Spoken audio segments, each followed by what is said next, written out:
नमस्कार, स्वागत है आपका। और पिछले कुछ दिनों में एनसीडीएक्स पर मसालों की कीमतों में लगातार ज्यादा उतार चढ़ाव देखने को मिल रहा है। कभी भाव अचानक गिर जाते हैं तो अगले दिन अपर सर्किट लग जाती है कीमतों में। ऐसे में सवाल ये उठता है कि फंडामेंटल्स में यहाँ पर अब क्या देखना चाहिए।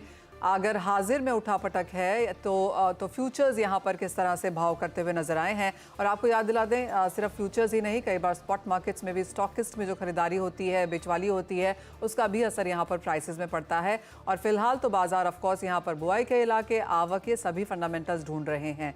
हमारे साथ हैं मीट ट्रेडर्स के ओनर किशोर शाह, दिनेश ट्रेडिंग कंपनी के ओनर दिनेश भट्टर, साथ ही सूर्या एफपीसी के चेयरमैन प्रहलाद बोरगाड हमारे साथ हैं, केडिया कमोडिटीज के अजय केडिया और एंजल वन के प्रथमेश माल्या भी हमारे साथ जुड़ेंगे। लेकिन शुरुआत यहाँ पर मसालों के साथ ही कर लेते हैं, जहाँ पर अच्छी खासी उठापटक है। और जीरे से शुरुआत करते हैं, क्योंकि ये पूरा साल अगर आप मसालों की बात करें और एक ईयर एंडर स्टोरी करने की बात करें तो सबसे पहला जिक्र यहाँ पर जीरे का आता है। ऑल टाइम हाइज बने, अच्छी खासी मुनाफा वसूली हुई। हम सब जानते हैं कि अच्छी खासी स्पेकुलेटिव एक्टिविटीज भी यहाँ पर देखने को मिली हैं। लेकिन करंट लेवल्स पे अब साल कैसे खत्म होता हुआ नजर आएगा, और क्या 2024 में इसी तरह के ट्रेंड्स फिर से हम मसालों में देखने पाएंगे, इस पर करेंगे चर्चा। किशोर जी नमस्कार, आप बाजार काफी बेहतर तरीके से समझते हैं और जिस तरह की उठापटक लगातार बनते हुए नजर आई भी है, कैसे देखते हैं मुनाफा वसूली, अपर सर्किट्स और आज की तेजी एकदम फिर से? एक्चुअली बाजार ऊपर से बहुत नीचे की तरफ बहुत गिर गया था, दबाव ज्यादा बन गया था। उसके हिसाब से बाजार अभी थोड़ा सस्टेन हुआ है। ऐसा लग रहा है कि इस महीने में थोड़ा डिलीवरी खड़ा है, क्योंकि एक्सपोर्ट के अंदर भी थोड़ी डिमांड बढ़ी है अभी थोड़ी। लास्ट 2 दिन से भी थोड़ा चाइना के व्यापार हुए हैं, करीबन 15 कल घंटे तक 15 घंटे के व्यापार हुए। उसके पहले भी 10-15 घंटे के व्यापार हुए, टोटल 30 कंटेनर के व्यापार हुए हैं। तो डिमांड थोड़ी थोड़ी आ रही है कि बाजार, मतलब ये समझो कि सीजन के भाव भी हो गए। अप्रैल महीने के जो भाव थे वो आज के भाव हो गए। तो तेजी बनी थी ऊपर के हिसाब से, उसमें करीबन 250 रुपए की किलो पर किलो की गिरावट आ गई। इसके हिसाब से बाजार थोड़ा सस्टेन हुआ है और लगता है कि आने वाले समय में के अंदर भी थोड़ा बाजार यहाँ सुधर सकता है। ज्यादा नहीं, लेकिन एक बार बाजार ऐसा लगता है कि 390-400 रुपए तक बाजार आ सकता है। किशोर जी, इन करंट स्तरों से अब क्या करने की राय है बाजार में? क्या फंडामेंटल्स आप देखते हैं? आपने कहा एक्सपोर्ट अच्छा है, चाइना में 30 कंटेनर यहाँ पर लगते हुए नजर आए हैं। एज एन एवरेज कैसे देखते हैं इस एक्सपोर्ट डिमांड को? अभी नीचे भाव के अंदर अगर मुनाफा वसूली वापस नहीं बनती ऊपर के भाव में, तो ये बाजार यहाँ सस्टेन करेगा और ऊपर की तरफ वापस ये 25-30 रुपए की तेजी बन सकती है। ऐसा लग रहा है अभी बाजार के अंदर, क्योंकि बाजार के अंदर भी बिकवाली भी थोड़ी कम है। और आज की तारीख में एनसीडी से सस्ता जीरा कहीं भी नहीं है। हाजिर मार्केट में जो मेरा जीरा बिक रहा है किसानों का या व्यापारियों का, उसके हिसाब से ऐसा लग रहा है कि बाजार में जीरा जो सस्ता है वो एनसीडीज का ही है। और एनसीडीज के अंदर भी काफी पोजीशन जो अभी देखो, आज पहले महीने के अंदर करीबन 6% सर्किट के भाव के आसपास ट्रेड कर रहा है। उसके हिसाब से लगा कोई भी जीरे के अंदर बाइंग में खड़े हैं, इसलिए ये भाव पर खड़ा है जीरा। अन्यथा ये भाव पर नहीं रखी। दूसरा महीना नीचे चला ऊपर, पहले महीने से दिसंबर से जनवरी करीबन 5-6 रुपए नीचे चल रहा है। इसके मतलब डिले में लोग खड़े हैं और डिमांड है, इसके हिसाब से बाजार ही बढ़ा है, अन्यथा नहीं बढ़ता बाजार।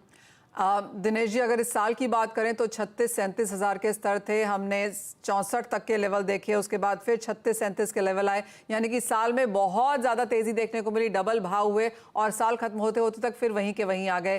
क्या इस तरह की मूवमेंट आप एक्सपेक्ट कर रहे थे इस साल में, और अब यहाँ से आपका क्या व्यू है? मैम नमस्कार मैम। जो मार्केट बढ़ा था वो एक्चुअल में सही दिशा में चल रहा था। तो मार्केट के अंदर जब हाई भाव पर चाइना की जो क्रॉप आई थी उसमें कम से कम इंपोर्ट होना ये तेजी को रुका। तो इंपोर्ट जीरा का 15,000 टन के आसपास डेटा है अभी 3 महीने के। तो 15,000 टन इंपोर्ट हुआ और एक्सपोर्ट सामने कम गया। तो ये ऊपर के भाव में माल आने से मार्केट ऊपर से कमजोर हो गया। फिर डिमांड फैक्टर भी कम था, सामने एक्सपोर्ट कम जा रहा था। अभी फिलहाल एनसीडीएक्स में जो भाव चल रहा है कंटिन्यू, वो बिल्कुल जैसे किशोर भाई ने बताया वो एकदम राइट है कि फिजिकल के अंदर सबसे सस्ता एनसीडीएक्स है। अभी भी एनसीडीएक्स के भाव देखते हुए एक्सपोर्ट के भाव भी, सभी देशों के भाव एक्सपोर्ट के अभी भी इंडिया से 50 रुपए किलो ऊपर चल रहे हैं। वहाँ के लोकल, जहाँ चाइना के भाव, तो बांग्लादेश हो, पाकिस्तान हो, जो भी इंडिया से माल ले जाता है वो देशों के भाव में, वहाँ भी भाव 50 रुपए किलो का अभी भी डिफरेंस इंडिया नीचा है। अभी फिलहाल पिछले 5-6 दिन के अंदर चाइना की जो डिमांड निकली है, ये अच्छा संकेत है, माल कटेगा। अभी भी इन्वेंट्री करीबन 15 से 20 हजार टन जीरा होगा इंडिया में, पर अभी नया आने में अभी देरी है। अभी नया आएगा, अभी मार्च के अंदर फुल फ्लेश आमदनी बनेगी और सेंटर सब खाली है। और हिंदुस्तान में क्या है, भारत के अंदर डोमेस्टिक जो ट्रेडर है उनको भी बहुत पैसा लग गया। जिन्होंने भी माल खरीदा, 500 में किया खरीदा तो भी घट गया, 400 में नुकसान हुआ, तो वो भी रुके हुए, उनके पास भी हैंड टू माउथ है। जितनी डिमांड होती है उतना ही माल मंगवाते हैं, इससे ज्यादा वो लेते नहीं है। तो एक्सचेंज अगर एक भाव पे ट्रेड करे और उनको लगे भाई अब बाजार के अंदर स्टेबल है, तो ग्राहकी 100% हिंदुस्तान की भी गिरेगी बहुत शानदार है। भारत को भी 50 लाख बोरी जीरा एक साल का कंजम है, देश का बड़ा कंजम्पशन देश है अपना। तो अभी जीरा इस भाव में मुझे ऐसा लगता है कि इस भाव में बेचना, नया शॉर्ट सेल तो नहीं करना चाहिए। जिसके पास माल हो बाजार बढ़े उसमें थोड़ा थोड़ा छोड़ना चाहिए, माल बेचते रहना चाहिए। ओके जी मैम।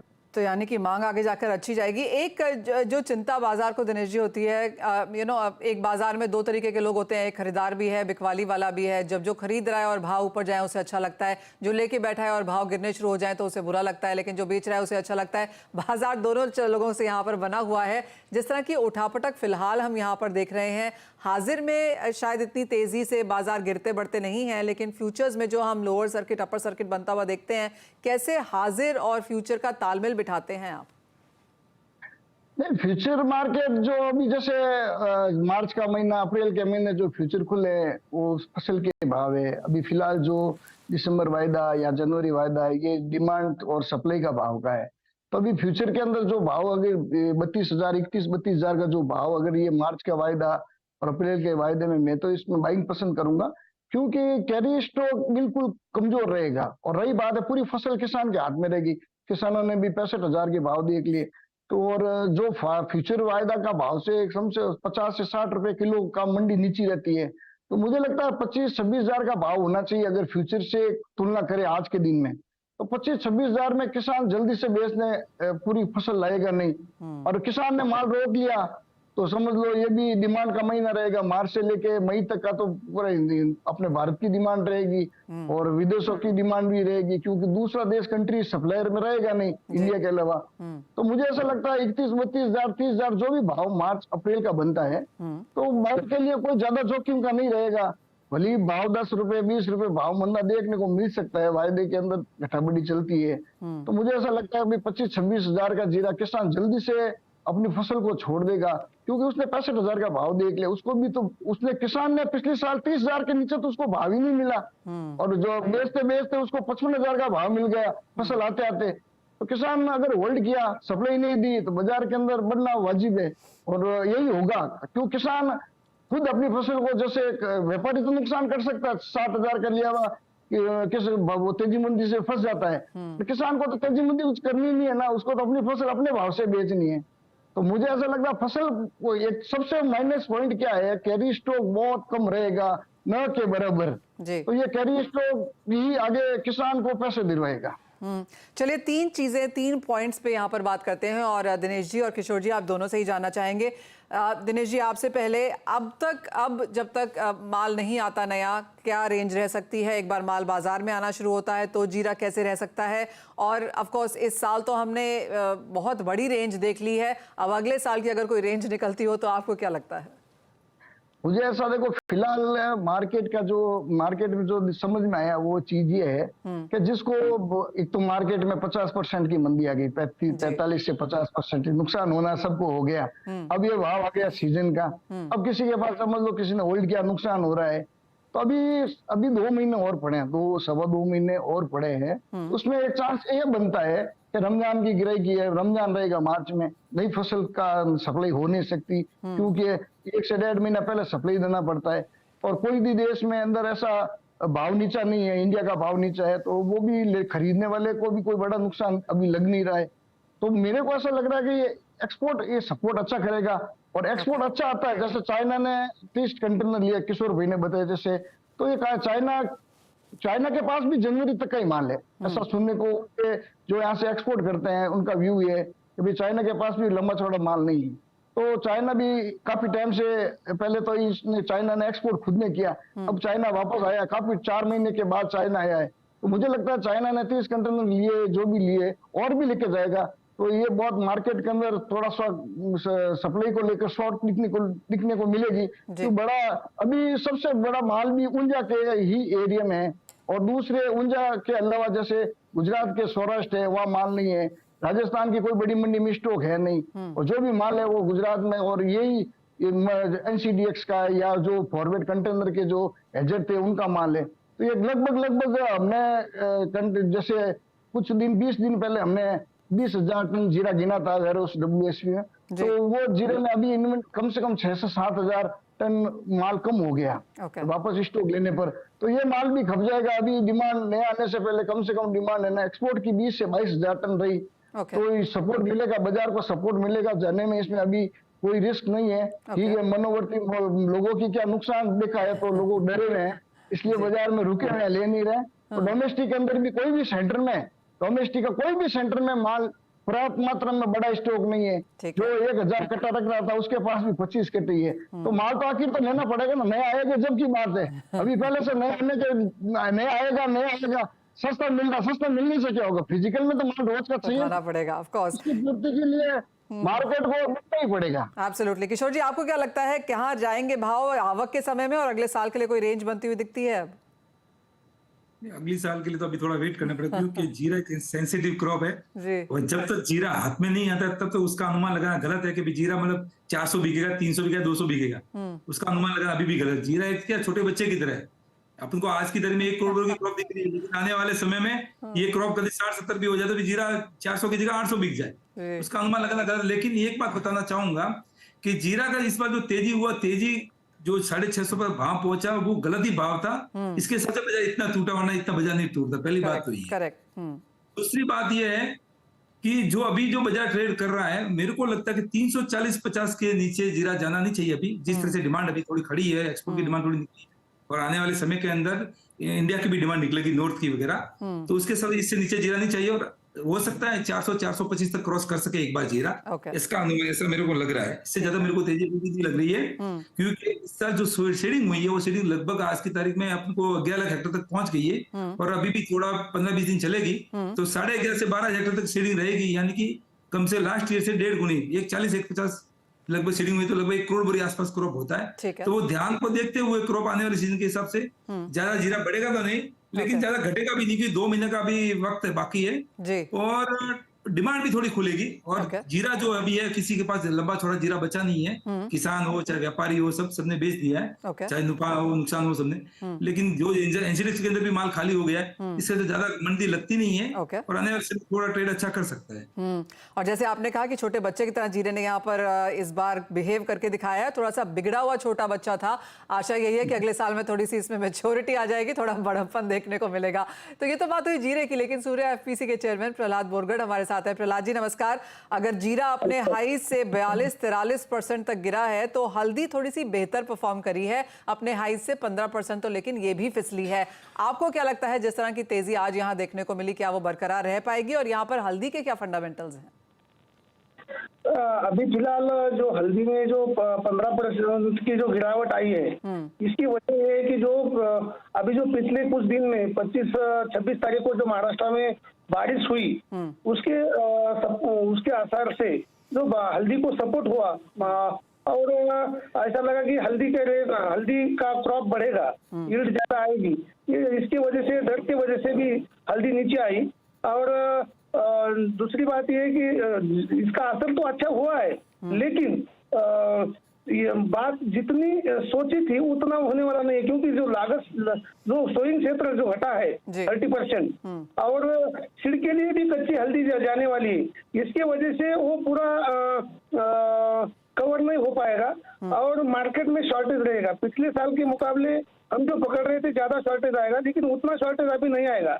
अभी हमने तो बोला था कि 20,000 से लेकर 30,000 के भी बीच में हल्दी जा सकती है, लेकिन अभी हमें देखने को ये मिल रहा है कि 20,000 तक हल्दी जाएगी सीजन में। लेकिन अभी फिलहाल जो रेट आए हैं इससे भी रेट बढ़ेंगे, लेकिन ये जो ग्रोथ है वो ऐसा ही नहीं रहेगा, आगे पीछे होता रहेगा।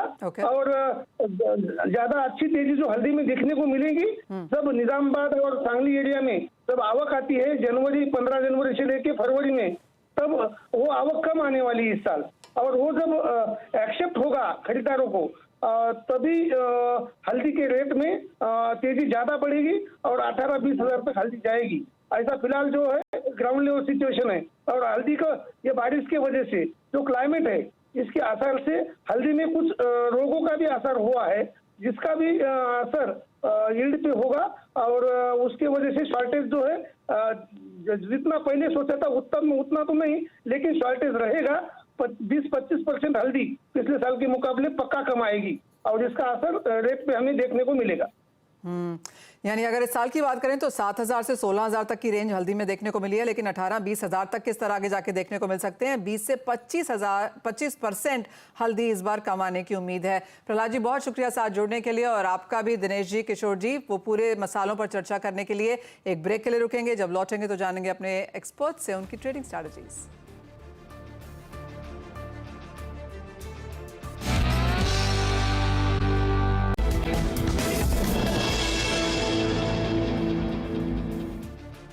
आपका स्वागत है और टॉपिक्स लेने का समय भी है। अजय, मसालों पे तो हमने अच्छी खासी बात करी है, लेकिन अगर आपकी टॉपिक्स में वो इंक्लूडेड हैं तो ज़रूर जानना चाहेंगे।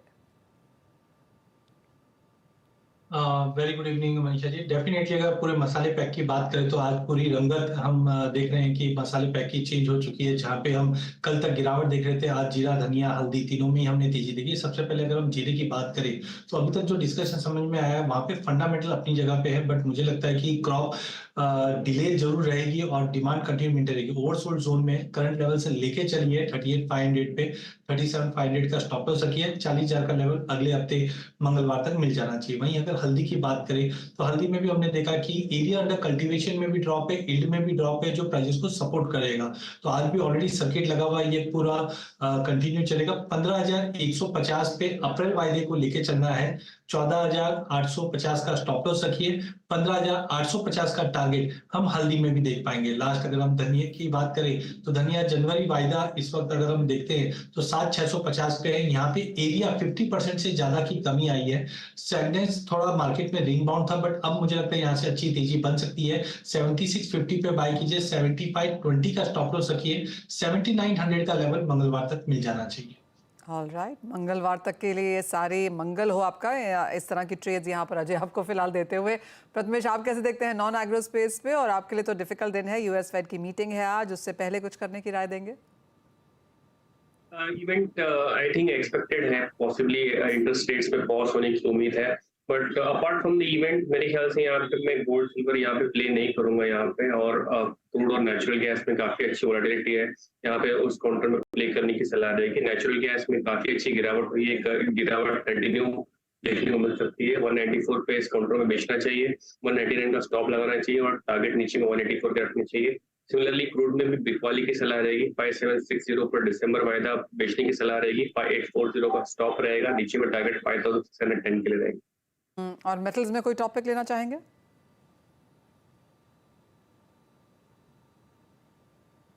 प्रथमेश, मेटल्स में कुछ लेना चाहेंगे? मेटल्स में कॉपर जो है बेचने की सलाह रहेगी 715 पे, 719 का स्टॉप रहेगा और टारगेट 707 के लिए रहेगी। ऑलराइट, तो बिकवाली की राय यहाँ पर कॉपर में आती हुई और बाकी स्ट्रैटेजीज आपके साथ शेयर की गई हैं। अजय एंड प्रथमेश, बहुत शुक्रिया साथ जुड़ने के लिए, स्ट्रैटेजीज के लिए। ब्रेक के बाद हम आपके लिए लेकर आएंगे आवाज समाचार।